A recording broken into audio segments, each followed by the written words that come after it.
Car भक्तजनों, आज हम इस वीडियो में सुनेंगे माघ मास महात्म कथा का 9वां अध्याय, जिसमें स्वर्ग जाने के कौन से कर्म हैं, कौन सा ऐसा कर्म है और उसका कर्म फल है जो हमें स्वर्ग को दिलाती है, इसके बारे में विस्तृत रूप से वर्णन किया गया है। तो आइए विघ्नहर्ता श्री गणेश का नाम लेकर इस कथा को सुनते हैं। यमदूत कहने लगे, मध्याह्न के समय आया अतिथि मूर्ख, पंडित, देव, वेद पाठी या पापी कोई भी हो, ब्रह्मा के समान है, जो रात्रि के थके हुए भूखे ब्राह्मण को अन्न जल देता है। मध्याह्न के समय जिसके घर आता हुआ अतिथि निराश नहीं जाता, वह स्वर्ग का वासी होता है। अतिथि बराबर कोई धन संपत्ति तथा हित नहीं है। बहुत से राजा और मुनि अतिथि सत्कार से ब्रह्मलोक को प्राप्त हुए हैं। जो एक समय आलस्य से भी अतिथि को भोजन करा दे, वह यमद्वार नहीं देखता। केसरी ध्वज से वैवस्वत देव ने कहा था कि जो कोई इस कर्म भूमि मृत्युलोक से स्वर्गलोक जाने की इच्छा रखता है, वह अन्न का दान करे। दूत कहता है कि यमराज कहते हैं, अन्न के बराबर दूसरा कोई दान नहीं है। जो गर्मियों में जल, सर्दी में ईंधन और सदैव अन्न का दान करते हैं, वह कभी यम के दुख को नहीं उठाते।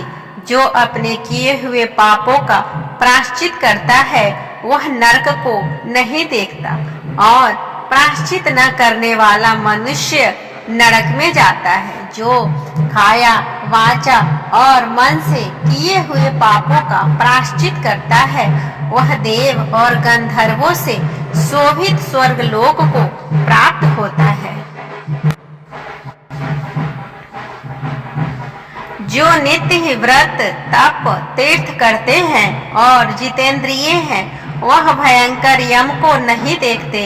नित्य धर्म करने वाला दूसरे का अन्न भोजन का दान त्याग दे।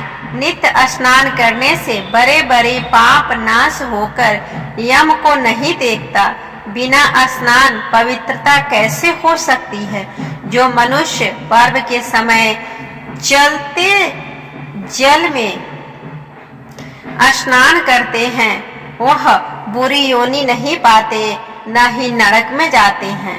माघ मास में प्रातः स्नान करने वाले मनुष्यों को नियम पूर्वक तिल पात्र और तिल कमल का दान करना चाहिए।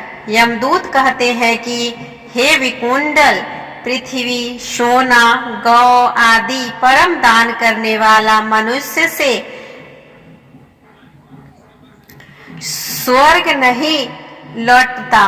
बुद्धिमान पुण्य तिथियों, व्यतिपात, संक्रांति आदि का थोड़ा सा दान करके भी बुरी गति को नहीं प्राप्त होता।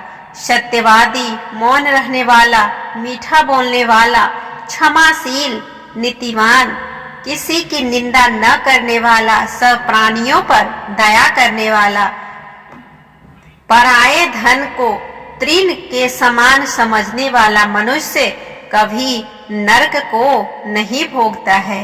इस तरह हमने सुना कार्तिक मास महात्म कथा का 9वां अध्याय, जिसमें नरक का क्या मार्ग है और स्वर्ग जाने का क्या मार्ग है, इसके बारे में बताया गया है। इसके आगे के वीडियो में इसके आगे की कथा को सुनेंगे। आप सभी को यह कथा पाठ कैसा लग रहा है, प्लीज कमेंट करके बताएं, और अगर अच्छा लगे तो कमेंट बॉक्स में राधे राधे लिखना ना भूलें। तब तक के लिए मिलते हैं अगले वीडियो में। आप सभी पे भगवान श्री हरि विष्णु और माता लक्ष्मी अपनी कृपा बनाए रखें। ओम नमो भगवते वासुदेवाय नमः।